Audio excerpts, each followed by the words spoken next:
यूसुफ अंसारी जी की पारिवारिक कार्यक्रम में शामिल होने आया हूँ। समाजवादी पार्टी के एक प्रत्याशी को जिताने का काम किया। हालांकि यूसुफ अंसारी साहब 2 बार बहुत करीब से रह करके नहीं जीत पाए। वो परिस्थितियां आप बेहतर समझते होंगे। मुझे उम्मीद है कि आने वाले समय में यहाँ आसपास के जितना भी इलाका है, क्षेत्र है, वो एक बार फिर समाजवादी पार्टी के साथ खड़ा दिखाई देगा। जब से बीजेपी की सरकार आई है, अन्याय लगातार बढ़ता जा रहा है और अन्याय चरम सीमा पर है। और कई ऐसे मौके हैं, मैं आपको कन्नौज का उदाहरण दे सकता हूं। वहां पर सरकार के डिप्टी सीएम के माध्यम से लगातार संपर्क रहा। वहां पर बहुत सारे भारतीय जनता पार्टी के लोग लगे रहे। एक हत्या हुई, उसके बाद मैंने जिलाधिकारियों को कहा कि अगर हत्या हुई है उसके दोषी आप लोग हैं, प्रशासन है।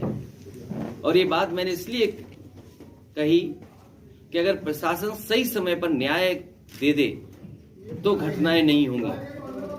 प्रशासन पूरा भारतीय जनता पार्टी के इशारे पे काम कर रहा है और कई जिलों में भारतीय जनता पार्टी का पदाधिकारी बन के काम कर रहे हैं। वो रामपुर हमारे बगल में आदरणीय आजम खान साहब बैठे हैं, इन पे सब झूठे मुकदमे लगे हैं। इतनी परेशानी, तकलीफ और इस तरह का अन्याय किसी भी राजनीतिक परिवार के साथ नहीं हुआ होगा जितना इनके साथ हुआ है। आज जब मैं आपसे मिल रहा हूं, बात कर रहा हूं, सुबह सुबह मेरे घर पर एक परिवार आया और रोता हुआ आया कि रात में उनके परिवार, एक समाजवादी पार्टी के पूर्व में रहे प्रत्याशी, उसको उठा लिया है पुलिस ने। मैं लखनऊ से चल करके बरेली, बरेली से चल करके रामपुर और रामपुर से मुरादाबाद तक मैं फोन मिलाता रहा हूं, लेकिन अभी तक पुलिस कप्तान का फोन नहीं उठा।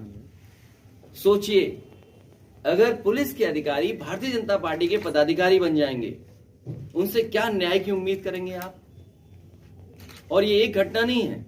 झांसी में दीपक यादव जो घटना में नहीं था, कहीं मौजूद नहीं था, सीडीआर में कहीं नहीं। आजकल तो इतना कुछ है, साइंटिफिकली आप टेक्नोलॉजी से प्रूव कर सकते हैं कौन कहां किस समय था।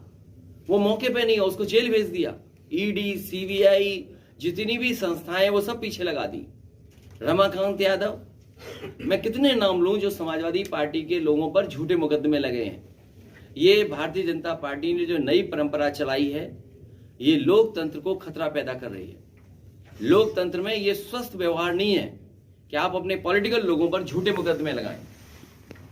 मुझे याद है जिस समय बिजली विभाग का प्रोविडेंट फंड, उनके कर्मचारियों का एक प्राइवेट कंपनी में इन्वेस्ट कर दिया गया था,